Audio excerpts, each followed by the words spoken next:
قالوا طائركم معكم أئن ذكرتم بل أنتم قوم مسرفون.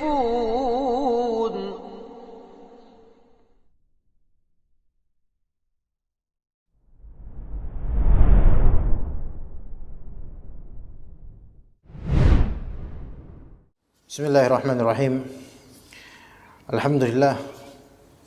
Alhamdulillahilladzi arsala rasulahu bil huda wa dinil haqq liyudhhirahu 'alad dini kullihi wa kafa billahi shahida. Wassalatu wassalamu ala nabiyyina al-mustafa nabiyil huda Muhammad wa ala alihi wa sahbihi wa man tabi'ahum bi ihsanin ila yaumiddin. Allahumma inna nas'aluka 'ilman nafi'a wa rizqan thayyiban wa 'amalan mutaqabbala. Allahumma inna nas'aluka al-huda wat-tuqa wal-'afaf wal-ghina. Melanjutkan kajian tafsir Al-Aisar atau Aisar Tafasir surat An-Nisa. Kita akan memulai insyaallah taala biiznillah taala dari ayat 15 dan pada sore hari yang berbahagia ini sampai ayat 18 insyaallah. Kita akan membaca terlebih dahulu 4 ayat tersebut. أعوذ بالله من الشيطان الرجيم بسم الله الرحمن الرحيم واللاتي يأتين الفاحشة من نسائكم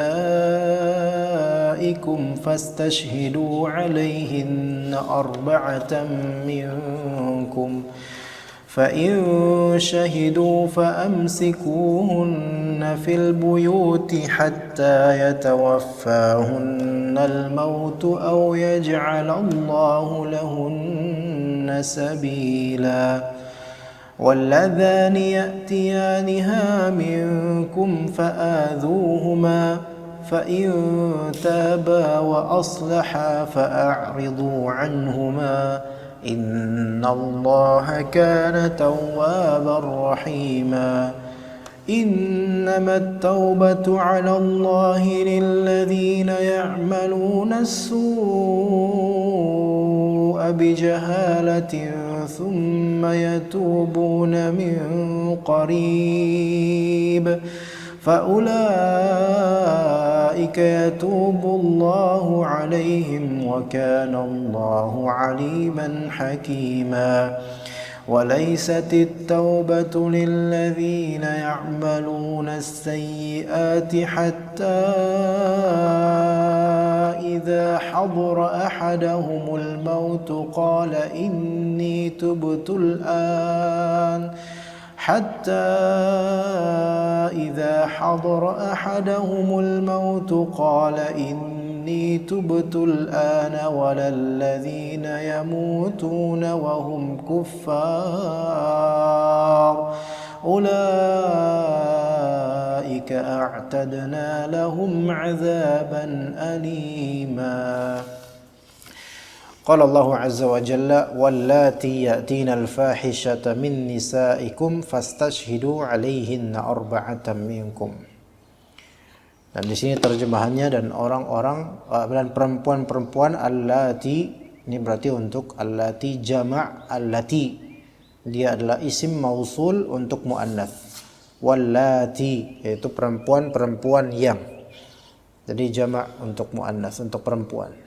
Perempuan-perempuan yang wallati ya'tina al-fahishah, yang melakukan al-fahishah.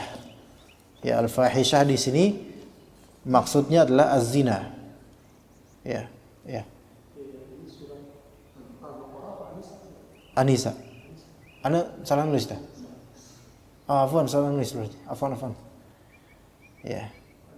Anisa.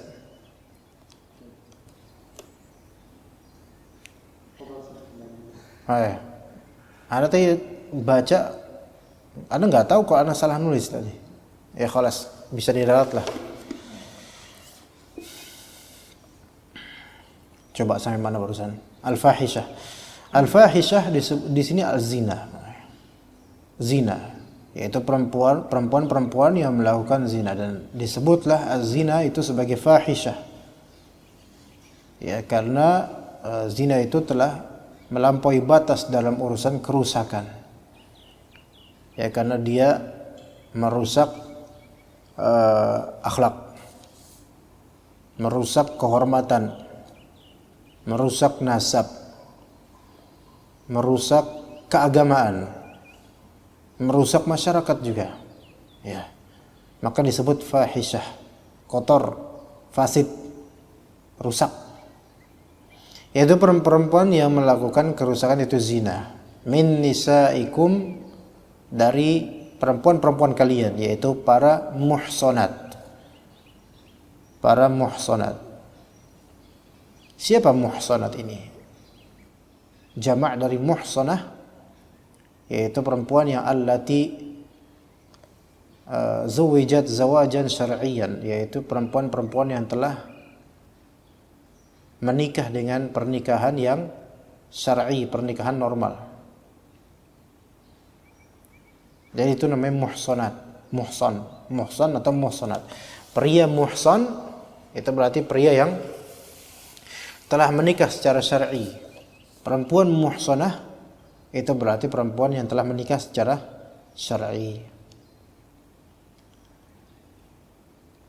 Dan kriteria laki muhsan atau perempuan muhsan itu baik masih beristri atau masih bersuami, atau telah menduda atau telah menjanda gitu loh. Baik janda karena mati atau karena talak.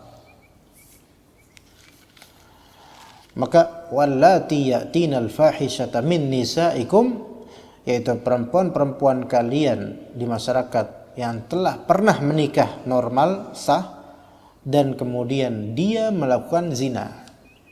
Baik dia masih memiliki suami atau dia sudah menjanda.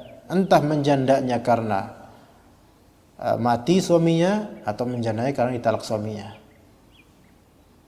Wallati ya'tinal fahishata min nisaikum fastashhidu 'alaihinna arba'atan minkum. Maka hendaklah terhadap mereka ada 4 orang saksi di antara kalian yang menyaksikan hal tersebut, yaitu zina tersebut. Ya. Sebelum diputuskan hukum had harus diperkuat kejadian tersebut dengan adanya saksi, dan saksi tersebut 4 orang. 4 orang yang bisa dipercaya. Ya. Bahwasanya 4 orang ini mempersaksikan bahwasanya fulanah telah berzina dengan fulan. Taib, ketika itu hukumnya bagaimana? Setelah dipersaksikan fulanah telah berzina dengan fulan, maka fa in syahidu fa amsikuhunna fil buyuti hatta yatawaffahunna al-maut aw yaj'alallahu lahunna sabila. Apabila mereka 4 orang tersebut telah memberikan kesaksian bahwasanya fulanah telah berzina dengan fulan, maka fa amsikuhunna fil buyut, kurunglah mereka di rumah-rumah, hatta yatawaffahunna al-maut, sampai mereka menemui ajalnya. Yatawaffahunna al-maut, sampai mati di rumah. Ya. Jadi dikatakan usianya udah dibiarkan di rumah selamanya sampai mati. Itu hukuman untuk perempuan yang telah ketahuan berzina dengan saksi 4 orang yang adil, yang thiqah.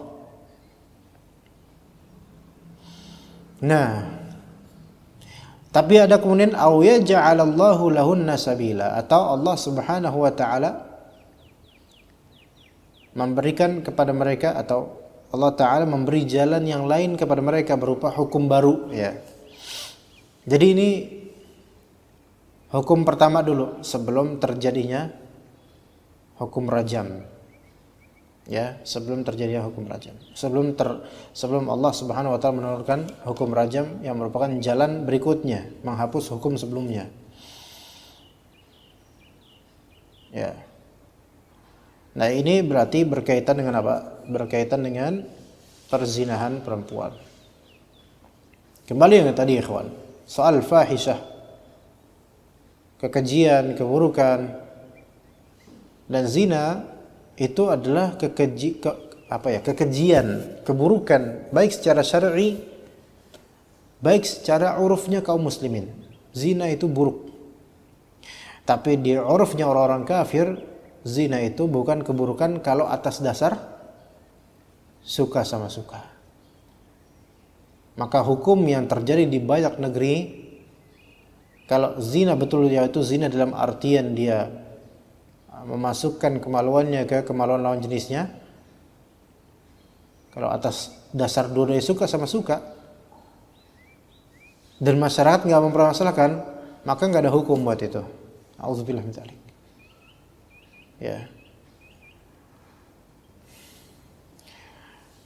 Jadi ngikutin bagaimana barometer orang-orang barat, tasyabbuh bil kufar dalam masalah ini. Nabi SAW mendefinisikan dosa itu apa? Kata Nabi SAW dalam hadis riwayat Muslim, al-ithmu ma haka fi nafsika wa karihta an yattali'a 'alaihi an-nasu. Ya. Dosa itu adalah apa yang membuatmu nggak enak di dirimu, itu nggak enak gitu loh. Itu dosa. Ada rasa nggak enak, ada rasa malu. Makanya wa karihta an yattali'a 'alaihi an-nas. Kamu nggak mau hal tersebut tampak di mata manusia. Malu-maluin. Nah, itu dosa berarti.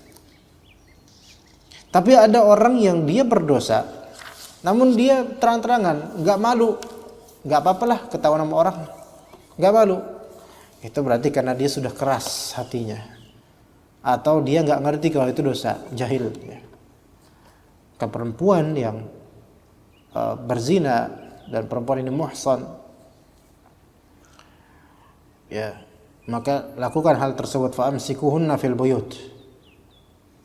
Kurung dia di rumah, jangan boleh keluar. Beri dia pelajaran dengan hal ini. Karena mengurung dia di dalam rumah itu menjadi wasilah ila taqlili zina. Menjadi jalan, cara, perantara untuk mempersempit adanya zina. Dan itu memang hak, ikhwan. Sekarang zina tersebar di mana-mana dengan sebab apa? Dengan sebab perempuannya banyak yang hubbuz zuhur, suka tampil baik di televisi, di layar ini, di TikTok terutama, di Instagram terutama, dan seterusnya. Suka tampil, mungkin selalu di rumah tapi tampil terus di media sosial. Ini yang menjadi pendukung apa? Terjadinya zina. Ini menjadi pendukung terjadinya zina sebenarnya. Maka kalau misalnya perempuan udah di rumah aja dan dia menutup diri di media sosial, maka insya Allah celah-celah zina itu lebih apa? Lebih tertutup. Hatta yatawaffahunna al-maut, ini pilihan pertama, sampai perempuan itu mati. Aw yaj'alallahu lahunna sabila, atau Allah jadikan nanti ada apa? Ada jalan lain untuk perempuan ini, ada hukum berikutnya. Dan memang betul ada hukum berikutnya setelah itu, yaitu surat An-Nur ayat kedua. Az-zaniyatu waz-zani fajlidu kulla wahidin minhuma mi'atal jaldah. Perempuan yang berzina dan laki-laki yang berzina, maka cambuklah mereka, setiap dari mereka 100 kali cambukan. Ini mutlak, perempuan pezina dan laki-laki pezina, baik dia muhsan maupun ghairu muhsan, baik sudah pernah menikah ataupun masih jomblo, dapat hukum cambuk 100. Dan diperkuat oleh perkataan Nabi SAW dalam hadis yang diriwayatkan oleh Muslim, khudhu anni, ya, perhatikan aku, lihat gitu. Dengarkan hal ini. qad ja'alallahu lahunna sabila. Allah Ta'ala telah memberikan jalan lain untuk perempuan-perempuan ini. Jadi ada hukum yang baru nih. Ada hukum yang baru sekarang. Yaitu al-bikru bil bikri jildu mi'atin wa taghribun 'am. Hukum had, hukum balasan untuk bujangwan dan bujangwati, ya. Jomblowan dan jomblowati. Kalau berzina nih, itu mendapatkan apa? Cambuk 100 kali. Wa taghribun 'am, dan diasingkan 1 tahun. Ya. Dari cambuk dulu 100 dan diasingkan setahun. Diasingkan di sini tetap di rumahnya, kalau dia keluar rumah jangan diajak ngobrol. Atau diasingkan ke tempat yang jauh, ya. Taghribun 'am. Itu untuk yang telah berzina dari kalangan jomblo. Ini cukup menekan psikologis nih. Wa thayyibu bithayyibi jildu mi'atin warrajam. Adapun yang bukan jomblo sudah pernah nikah, maka dia dicambuk 100 kali dan dirajam sampai mati. Keras. Ya. Gitu.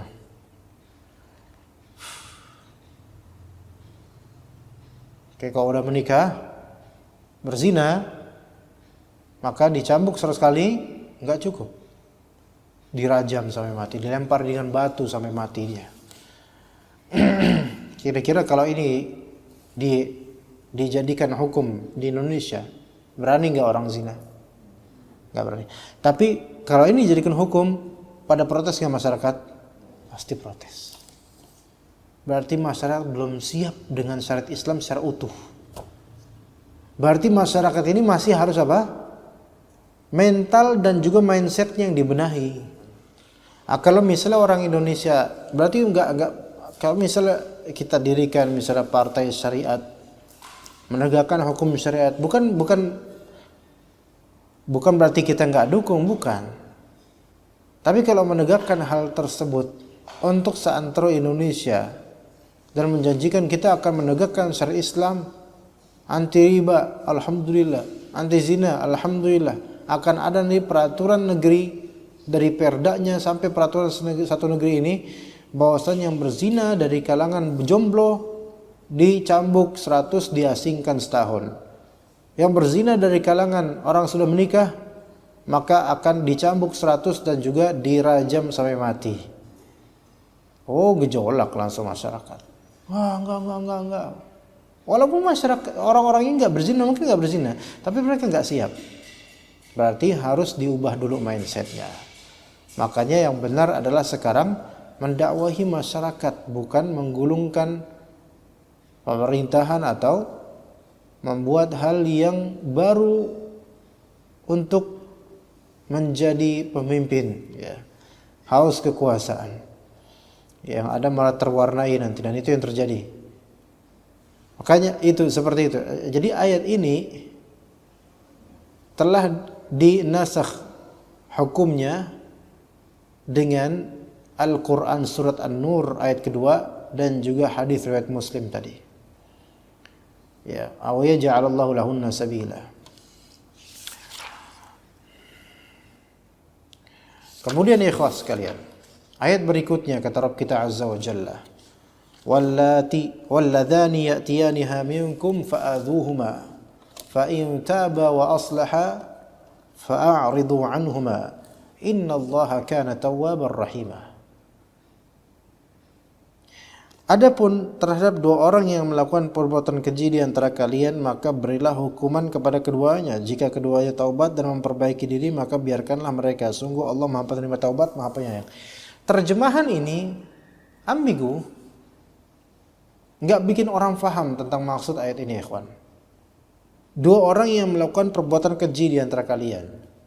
Ini maksudnya apa? Walladzani ya'tiyanihima. Coba kita lihat walladzani. Alladzani itu kan untuk apa? Untuk muzakkar. Ya, lawan dari muannats, lawan dari wallati atau lawati. Maka alladzani ini merujuk kepada laki-laki. Terjadi khilafiyah dalam memahami ayat ini, ikhwan. Kalau dalam tafsir Al-Aisar atau Aisar tafsir, maka maksudnya adalah gini. Di ayat 15 tadi, wallati ya'tinal fahishata min nisaikum, inilah perempuan-perempuan yang telah menikah terus berzina dan ada 4 saksi, maka hukumannya ada. Dan dalam Aisar tafsir, Syekh Abu Bakar Al-Jazairi lebih condong ke pendapat bahwasanya ayat 16 yang kita sekarang bincangkan, walladzani ya'tiyaniha minkum fa'adhuhuma, ini maksudnya adalah ghairu al-muhsanat, yaitu para perawan. Jadi ayat 15 untuk perempuan yang telah menikah, ayat 16 untuk para perawan, atau disebutnya ghairul muhsanat, mereka adalah abkar, para perawan. Maka kalau misalnya perawan-perawan ini berzina, maka hukumannya fa'adhuhuma, berilah hukuman kepada keduanya.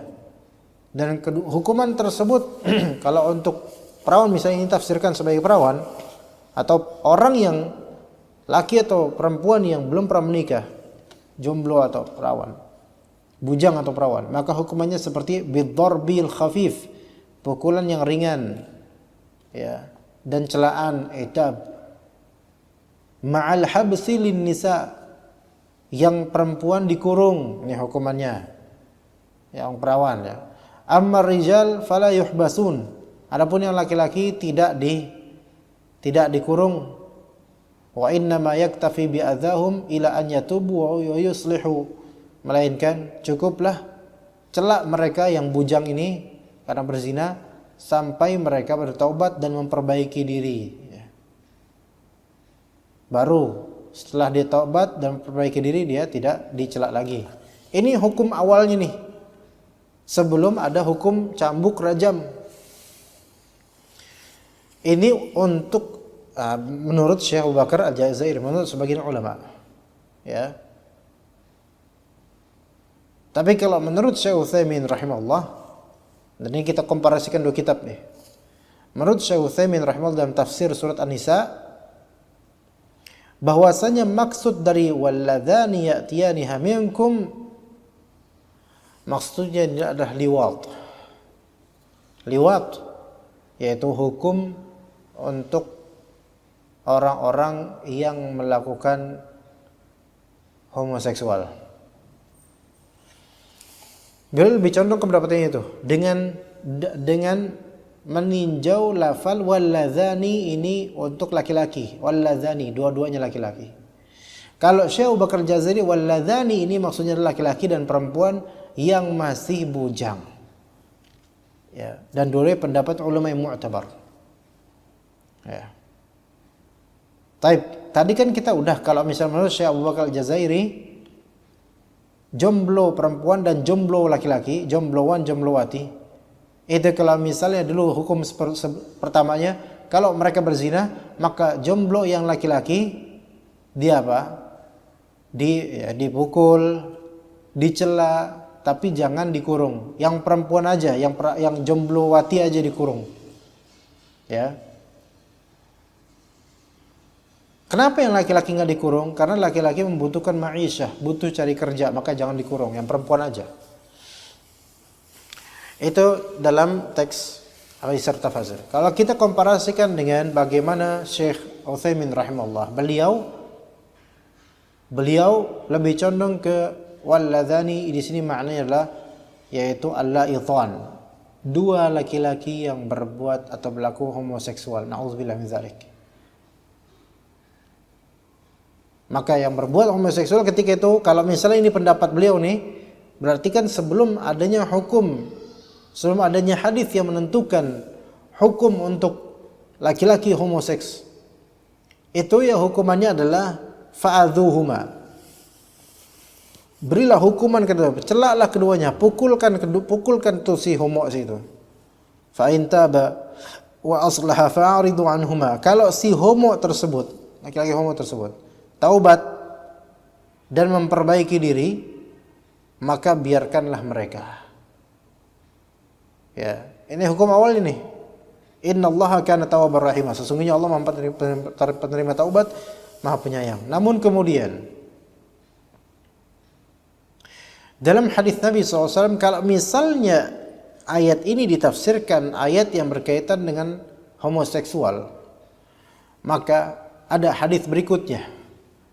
Dalam hadis yang diriwayatkan oleh Abu Dawud, At-Tirmidzi dan Ibnu Majah radhiyallahu anhum rahimahumullah, man wajadtumuhu ya'malu 'amala qaumi Lutin faqtulul fa'ila wal maf'ula bih. Siapa yang kalian temukan dia sedang melakukan perbuatannya kaum Lut, homo, maka bunuhlah pelaku dan bunuhlah yang diperlakukan. Ya. Apa bedanya fa'il dengan maf'ul bih dalam homoseksual, ikhwan? Apa bedanya? Hah? Kan sama-sama laki-laki. Fa'il itu berarti memasukkan zakarnya, maf'ul bih yang dimasukkan zakarnya ke duburnya. Paham enggak? Kebayang? Enggak usah dibayangin, naudzubillah. Tapi mau enggak mau kebayang juga orang kita pembahasannya itu gimana. Ya. Jadi hukuman, ya. Hukuman untuk homo, pelaku dan objek homo dibunuh dua-duanya. Ini kita nggak ngomong korban yang memang sebenarnya nggak mau, tapi karena nggak punya kekuatan dipaksa dia. Ini kita nggak ngomong itu mungkin bab lain, bab ikroh, paksaan. Tapi kalau dua-duanya memang sama-sama suka, maka pelaku yang melakukan hal tersebut dan yang diperlakukan dengannya dan dia juga boleh oke aja ridho, dibunuh. Ya, dan ini disepakati pembunuhannya karena Nabi SAW mengatakan dibunuh. Ini berarti hukum kedua setelah turunnya ayat ini. Berarti ayat ini kalau memang dimaknai tentang homo, maka hadis ini telah menghapus hukum di ayat ini tentang homo. Begitu ya.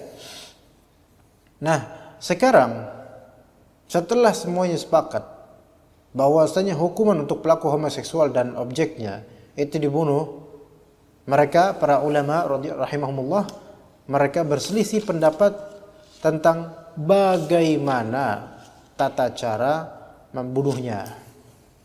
Nah, ini beda-beda ya. Beda-beda tata cara membunuhnya. Ada yang mengatakan bahwasanya cara membunuhnya yaitu cari bangunan yang tertinggi di area daerah dia melakukan hal keji tersebut. Misalnya di daerah Keranggan, bangunan paling tingginya apa? Keranggan. Kalau di Jalan Hankam itu kan di Goro, apa? Mall itu. Ada mallnya kan? Ya kan? Dari situ tuh paling tinggi. Kalau dari kontrakan antum mah nggak tinggi, kontrakan pendek sih itu doang. Dari mall berapa meter kira? 10 meter? Lebih ya? Nggak tahu. Nggak nyampe 10 meter. Berapa lantai itu? Mas lantai. Enggak, perasaan ada deh yang lebih dari 1 lantai di dalam. Atau ada apartemen gitu? Hotel. Ayo dari situ tuh berapa lantai itu? Nah, bangunan paling tinggi kemudian lemparkan bukan ini, dilemparin dari bangunan itu. Itu hukuman buat yang homo. Ya, ada yang mengatakan hukumannya yaitu dengan cara dirajam juga seperti zina. Dirajam juga seperti zina ya. Ada yang mengatakan seperti itu. Dan bahkan ada yang mengatakan bahwa dilempar dari bangunan tertinggi di daerah dia melakukan homo itu dan diikuti dengan batu. Dilempar sambil dilemparin batu. Dirinya itu jasadnya dilempar di atas sambil ditimpukin gitu loh sama orang-orang. Masya Allah. Itu hukumannya. Ya.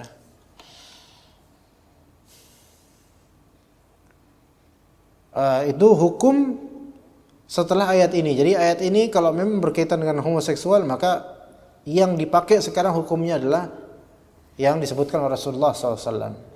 Tapi Syekh Abu Bakar Al-Jazairi, beliau lebih berpihak ke pendapat yang mengatakan walladzani ya'tiyaniha minkum fa'adhuma, ini berkaitan dengan apa? Perempuan atau laki-laki jomblo. Namun itu juga tetap hukumnya udah diubah dengan hadis Nabi, dengan ayat dan hadis Nabi SAW, yaitu berupa rajam, bukan rajam, cambuk 100 kali dan diasingkan selama setahun. Kata Allah Ta'ala, innallaha kana tawwabar rahima, sesungguhnya Allah Subhanahu wa Ta'ala itu tawwab, maha penerima taubat, dan rahim, yaitu maha merahmati, yaitu Allah Subhanahu wa Ta'ala tawwabar rahimah. Kemudian kata Rabb kita Azza wa Jalla di ayat berikutnya, ikhwan, innamat taubatu 'ala Allahi lilladzina ya'maluna as-su'a bijahalatin thumma yatubuna min qarib faulaika yatubu Allahu 'alaihim wa kana Allahu 'aliman hakima. Sesungguhnya taubat kepada Allah Subhanahu wa Ta'ala itu berlaku pada siapa? Nah, ini banyak terjadi kesalahpahaman pada orang-orang. Sesungguhnya taubat kepada Allah Subhanahu wa Ta'ala hanya pantas bagi mereka yang melakukan kejahatan karena tidak mengerti kemudian segera taubat. Lihat, Anda melihat di terjemahan begini nih. Ini perhatikan baik-baik, itu jangan sampai salah paham. Sesungguhnya innamat taubatu 'ala Allah, sesungguhnya bertaubat kepada Allah itu hanya pantas, hanya diterima bagi mereka yang melakukan kejahatan, keburukan, ya. Bijahalah, lafal bijahalah ini kuncinya. Diartikan dalam bahasa Indonesia karena tidak mengerti. Tsumma yatubuna min qarib, kemudian mereka segera bertaubat. Lihat. Karena salah paham tentang jahalah di sini, maka menjadi syubhat pada sebagian orang. Di sini kan terbaik kalau taubat yang memang diterima, yang pantas itu orang adalah taubatnya orang yang melakukan kejahatan karena nggak paham itu jahat, gitu loh. Jadi yang paham itu jahat, mafhum mukhalafah, pemahaman terbalik dari itu, konsekuensinya yang ngerti itu kejahatan dan dia masih melakukannya, maka tidak ada taubat baginya. Maksudnya tidak diterima taubatnya, gitu loh. Sampai ada orang bertanya kepada Anda seperti itu, Ustadz, gimana ya anak pernah melakukan dosa tapi anak menemukan ayat ini, kata Pak Ustadz yang lain maksudnya, ya, bahwasanya kalau kita, berarti ayat ini menunjukkan bahwasanya kalau kita telah melakukan dosa dan kita tahu itu dosa, kita tetap lakukan, maka nggak diterima taubatnya, karena taubat hanya diterima dari orang yang memang nggak paham kok itu dosa, gitu loh. Ya, inilah dia. Jahalah yang dimaksud di sini, ikhwan, bukan jahalah dalam artian adamul ilm atau adabul ma'rifah bi annahu su. Ya. Jadi jahalah al-murad bil jahalah huna, kata Syekh Utsaimin, yaitu as-safahah, kebodohan. Walaisal jahal, bukan ketidaktahuan. Kenapa begitu? Karena pelaku keburukan karena ketidaktahuan itu biasanya ma'dzur, malah tidak ada dosa karena nggak tahu dia, ya nggak? Karena nggak paham dia, ya. Tapi yang dimaksud dengan jahal di safahah, kedunguan, kebodohan. Kebodohan itu nggak mesti nggak tahu. Coba sekarang di depan ada orang jalan nih, cek normal, dia punya mata nggak pincang, jalan normal. Di depan ada lubang galian PLN, dia jalan terus dan dia kemudian tetap jalan di atas lubang itu, jatuh terus kemudian, padahal dia ngelihat itu lubang dan orang-orang udah ngasih tahu itu lubang loh, sudah lubang mas, tetap dia jalan sampai cengengesan, jatuh kemudian nangis dia di dalam. Orang-orang pada bilang apa? Dasar bodoh, ya kan? Apakah bodoh di sini maknanya nggak tahu? Bukan bodoh di sini namanya safih. Ya, bukan karena nggak tahu. Paham di sini, Pak? Maka bisa dikatakan di sini bahwa setiap orang yang melakukan keburukan atau maksiat, baik dia faham atau enggak itu maksiat, maka dia bodoh. Kalau dia enggak faham itu maksiat, berarti dia bodoh karena tidak tahu. Kalau dia faham itu maksiat, tapi tetap dia lakukan, dia bodoh karena dia tidak mengamalkan apa yang dia fahami, apa yang mengamalkan ilmunya, gitu ya. Maka itu disebut jahil. Ya. Itu makna al-jahalah. Sesungguhnya taubat yang diterima yang pantas bagi mereka, yang pantas ya, adalah taubat untuk mereka yang melakukan kejahatan karena kebodohan. Ya. Kebodohan di sini baik dia faham, kebodohan di sini karena karena seluruh perbuatan keburukan adalah kebodohan. Tsumma yatubuna min qarib, kemudian mereka bertaubat segera. Min qarib di sini maksudnya yaitu bertaubat segera. Jadi enggak lama kemudian dia bertaubat. Atau bisa dimaknai qarib di sini adalah makana qabla al-maut. Yaitu momentum apapun yang penting sebelum mati itu qarib. Karena qarib itu kan dekat. Karena kehidupan dunia ini kehidupan yang sangat dekat, sebentar. Maka sebelum antum mati itu sebentar sebenarnya. Maka dimaksud di sini tsumma yatubuna min qarib, yaitu mereka melakukan dosa karena bodohnya mereka kemudian bertaubat sebelum mati. Nah, gitu. Maksud dari yatubuna min qarib. Fa ulaika yatubullahu alaihim, maka mereka itulah yang diterima oleh Allah taubatnya. Wa kana Allahu aliman hakima. Allah Ta'ala maha mengetahui lagi maha bijaksana. Jadi pahami baik-baik ya, jangan sampai salah paham dalam bab ini. Dengan ayat ini betapa adanya orang yang salah paham bahkan sampai derajat ustaz. Kemudian ketika muridnya bertanya, "Ustaz, berarti saya melakukan zina?" Kan saya tahu orang muslim rata-rata yang melakukan zina, tahu nggak kalau itu haram? Tahu. Orang muslim yang nyolong tahu nggak kalau itu haram? Tahu. Lah, berarti nggak diterima dong nanti taubat saya. Nggak gitu pahamnya. Jahalah di sini maksudnya safahah, bukan adamul ilm. Bukan adamul ilm, safahah, ketololan, kedunguan. Tahu tapi kok malah dia lakukan gitu loh. Ya. Kemudian min qarib, makna di sini bukan nggak kayak di terjemahan pokoknya. Di terjemahan segera bertaubat. Nggak mesti segera bertaubat. Maksudnya min qarib di sini adalah qoblal maut. Ya. Selama masih hidup nih di dunia ini. Ini qarib namanya.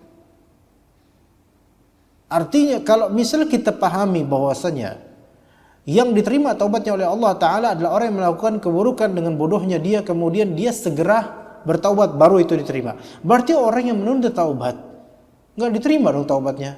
Paham nggak di sini, kawan? Nggak gitu cara memahaminya. Melainkan siapapun yang bertaubat sebelum matinya dia, maka itu dia telah bertaubat dalam waktu yang dekat. Karena kehidupan dunia ini begitu dekat, cepat, singkat, sebentar. Ya, jadi yang penting sebelum mati dia taubat, maka Allah akan menerima taubatnya.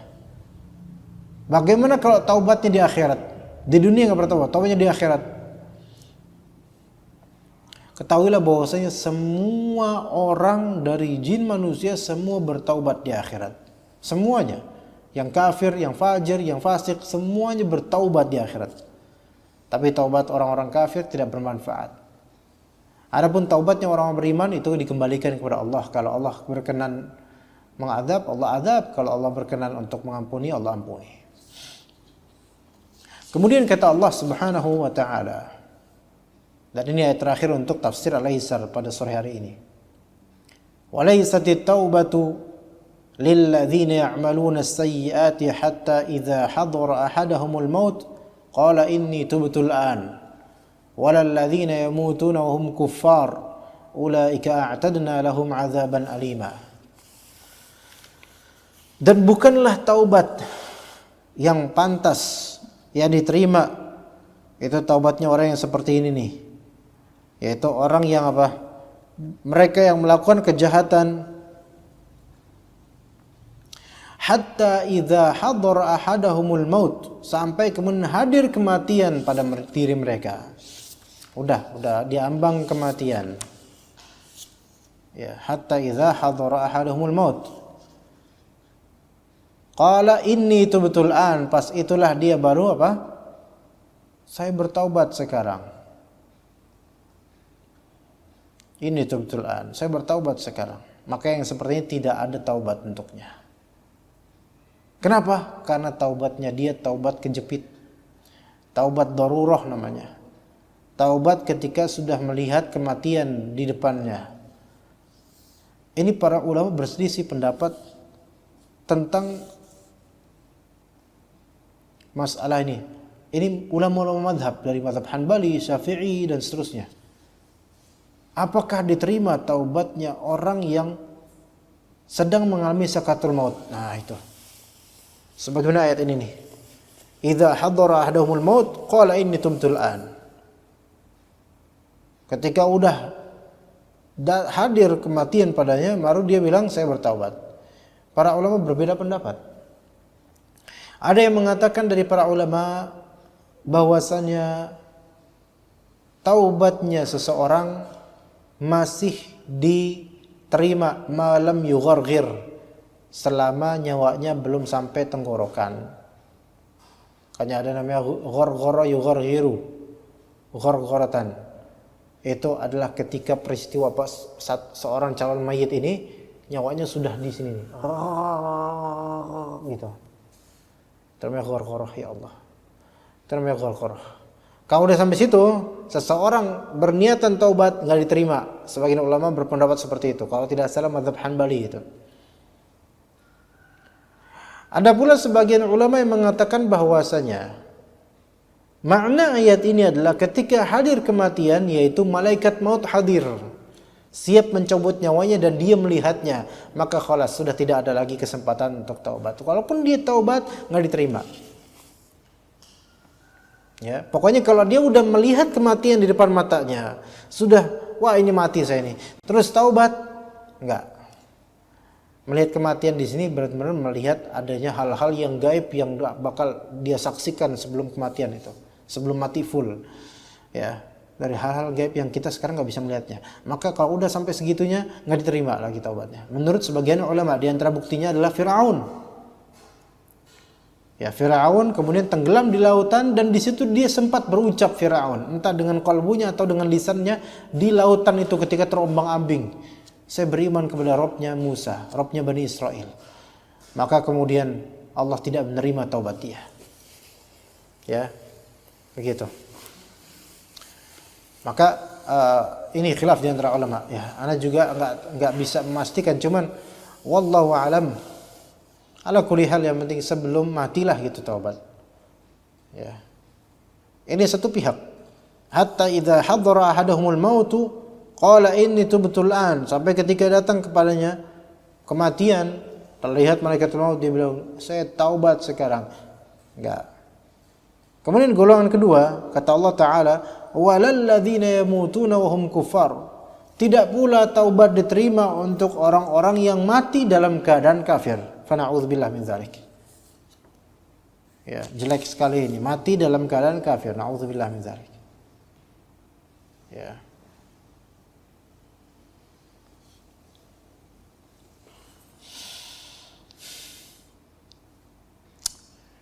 Na'udzubillah min dzalik. Ya. Dalam keadaan kafir. Kemudian kata Allah Ta'ala, ulaika a'tadna lahum 'adzaban alima. Mereka ini kami sediakan untuk mereka azab yang pedih. Di sini ada pernyataan dari Syekh Abu Bakar Al-Jazairi dalam kalimat ulaika a'tadna lahum 'adzaban alima. Ayat ini pihak pertama yang mengatakan idza hadar, yang dikatakan idza hadara ahadumul maut qala inni tubtul an, yaitu ketika hadir kematian padanya baru dia mau taubat, ini untuk orang-orang yang muslim maupun kafir. Tapi walalladzina yamutuna hum kufar, ini khusus orang kafir. Berarti ayat ini, ayat 18 ini mencakup kasus orang kafir ataupun orang mukmin. Maka kemudian dikatakan mereka dipersiapkan untuk mereka azab yang pedih. Maka kata Syekh Abu Bakar Jazairi, di sini ada isyarah ila kulli man mata ala ghairi taubatin birtikabihi kaba'ir adh-dhunub aw bi kufrin wa syirk. Ya. Illa anna al-mu'mina al-muwahhida yakhruju minan nari bi imanihi wal kafira yukhalladu fiha. Na'udzubillahi minan nar wa hali ahliha. Di sini ada isyarat kepada setiapapun yang mati dalam keadaan belum bertaubat dan menyisakan dosa-dosa besar atau menyisakan kekufuran dan kesyirikan, itu yang akan dipersiapkan oleh Allah Ta'ala azab yang pedih. Tapi bedanya kalau misalnya orang ini beriman dan ahli tauhid, dia bisa keluar dari api neraka dengan sebab keimanannya. Adapun yang kafir abadi di neraka. Na'udzubillah min dzalik. Dan itu pun walaupun dipersiapkan untuk mereka azab yang pedih, itu pun masih ada kemungkinan kok Allah Subhanahu wa taala maafkan kalau misalnya memang amalnya mungkin amalan baiknya lebih besar mungkin. Fa amma man thaqulat mawazinuh, ya, atau ada dapat syafaat dari orang-orang saleh misalnya. Ya ala kulli hal, kita enggak tahu keadaan kita di akhirat nanti. Tapi yang terpenting adalah sekarang kita berbekal dengan amal saleh, bertaubat dan minta ampun kepada Allah Subhanahu wa taala. Baik, wassallallahu ala nabiyina Muhammad wa ala alihi washabihi ajmain. Kita lanjutkan kajian kitab Bidayatul Mujtahid. Udah berapa menit, Roy? 48. Baik, ya, kita lanjutkan kitab Bidayatul Mujtahid.